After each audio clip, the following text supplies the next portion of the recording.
Well, let's see. There are two people in the picture, and I think they're in a hospital. Yeah, a hospital, or maybe in a school hall. Yes, probably in a school hall, because the man looks like a teacher, I think. And there is a girl. I think she's a student. Maybe she's about 15 or 16. There's a body on the floor, but it's, I don't know the word, but it isn't a real person. It looks like the teacher is explaining parts of the body, or maybe he's explaining what to do if somebody is ill. Maybe he's also a doctor or a nurse. I'm not really sure because he's not wearing a uniform, just jeans and a t-shirt. I think it's a first aid class, and the teacher has shown the girl how to help someone in an emergency, and the girl is now practicing. I'm not totally sure what the emergency is. I imagine that the person's heart has stopped working. The thing is, I've never done first aid, but I think it's useful. Yeah, it can be very useful in some situations. Oh, I love watching this program.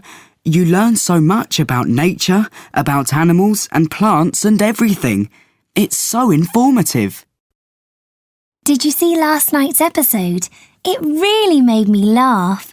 You know when you suddenly remembered that the characters aren't real, they're just drawings.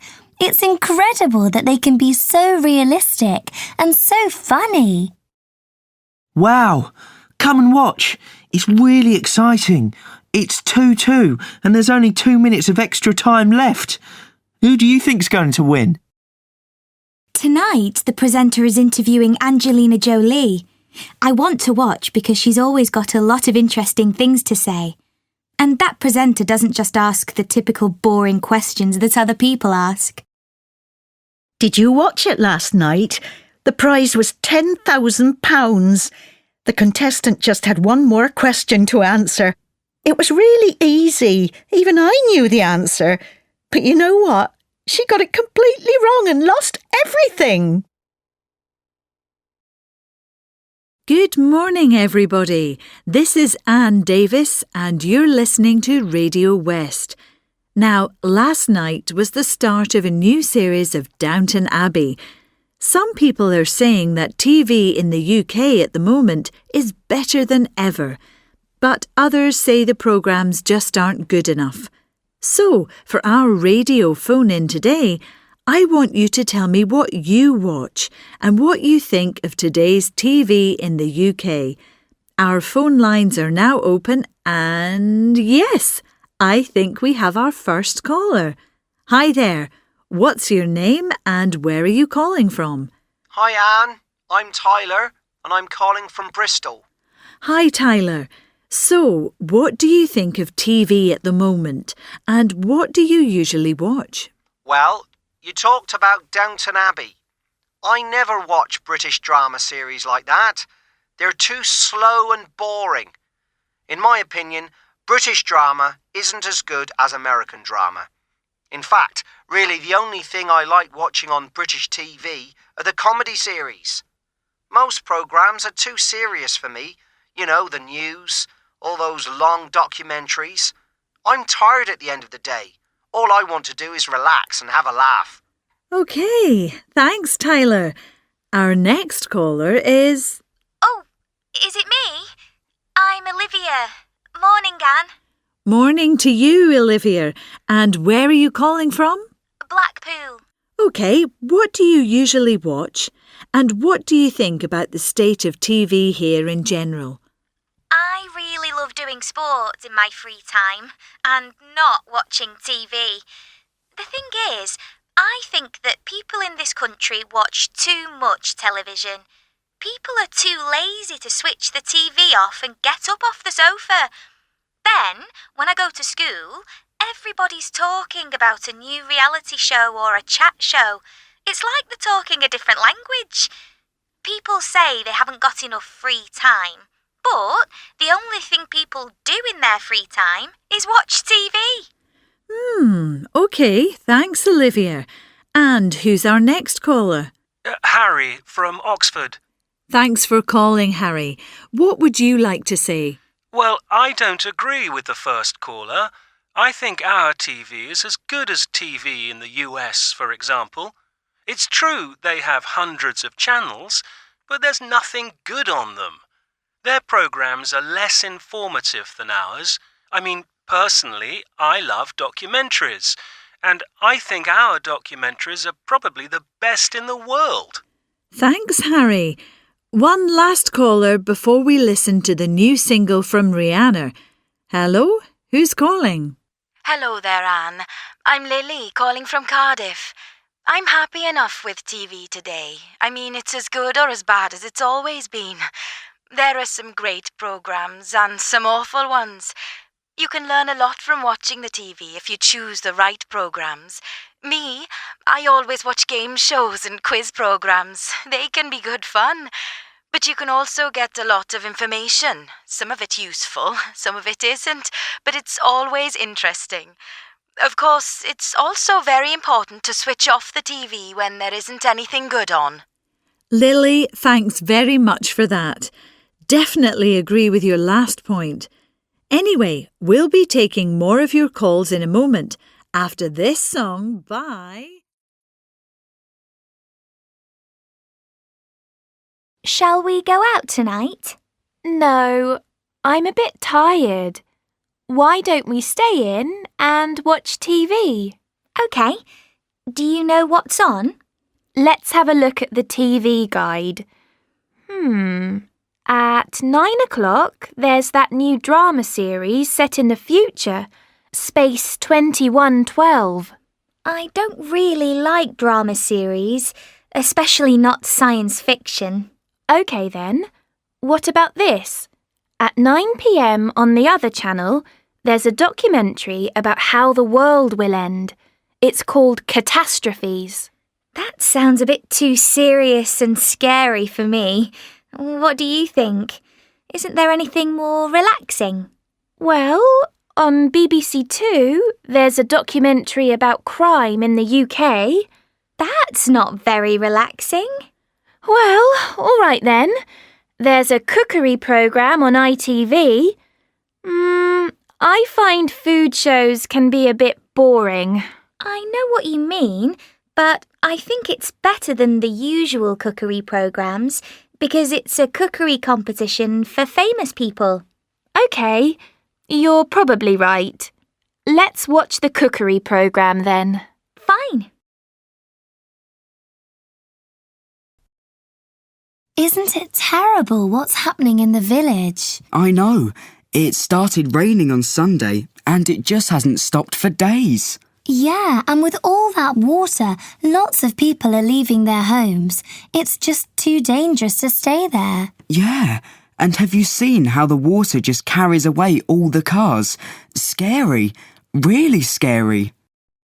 OK, and what's this? Well, it's a region of the upper atmosphere between about 15 and 30 kilometres in altitude. It has quite a lot of ozone, and the ozone absorbs the sun's ultraviolet radiation. But the big problem is the hole right here, over the Antarctic and the Arctic. This hole is caused by CFC gases and other gases. Well, it's stupid, isn't it? I know. They always tell us to sort our rubbish and to recycle it, but then they don't give us anywhere to put bottles and glass. That's right. And in the end, there's no alternative. You have to put all the rubbish in the same bin. It's so hot today, though, isn't it? Certainly is. They say it's the hottest day of the year. Well, no, not of the year. The hottest day in the last 10 years. And they say it's going to get hotter. One day, this is all just going to be desert. Believe me. The situation is going to get worse. Temperatures are going to go up. It's going to be a hot summer. We're all going to have problems. I'm going to do something to help. Our next story on Green World is about a school in England. This school has had a great idea for creating green, sustainable energy. Here to tell us about it is Kathy Smith. Kathy, what is this idea? Hi, Richard.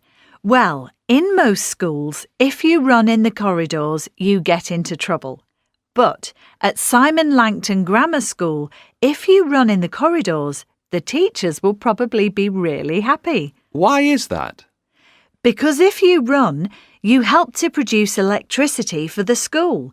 And it's all thanks to an old student from the school, Lawrence Kemble Cook. That sounds amazing. How does it work? Well, one of the corridors has a special floor. It has 12 metres of special squares or tiles. When you walk on them, you produce electricity.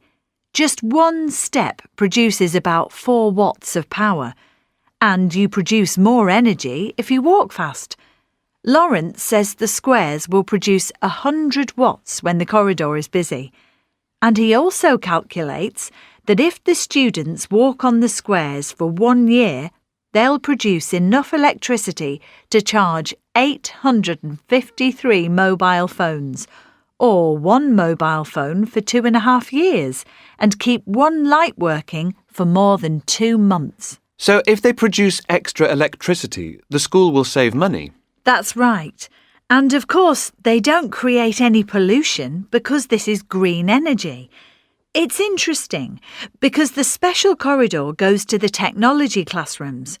So when students walk to class, they can see a practical example of how clever and important technology can be. It's a brilliant idea, isn't it? How did Lawrence think of it? He first had the idea when he was at Victoria Station in London. It was the busiest time of the day. He just thought, look at all this energy. How can we use it? The amazing thing is that he was still at university at this time. Is his school the only place where he's used this technology? No, he started by putting a special floor in an underground station in London during the Olympic Games. They produced enough electricity to light the station at night. He also did something similar at the Paris Marathon. Imagine how much energy you can get from all those people running. It's such a simple idea, turning energy from walking and running into electricity. Yes.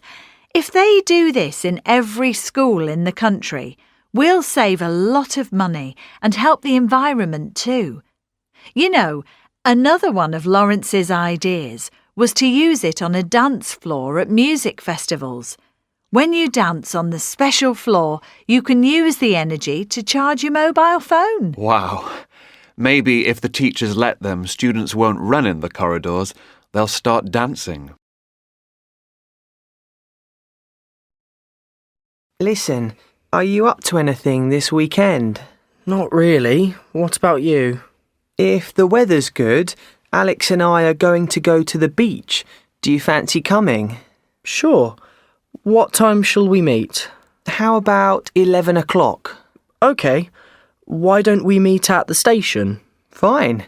I'll bring some sandwiches and we can have lunch on the beach. What will we do if it rains? I'll give you a ring on your mobile and we'll go somewhere else. OK. Listen, I'll ring Liz too and ask her to come. Oh, good idea. See you tomorrow at 11.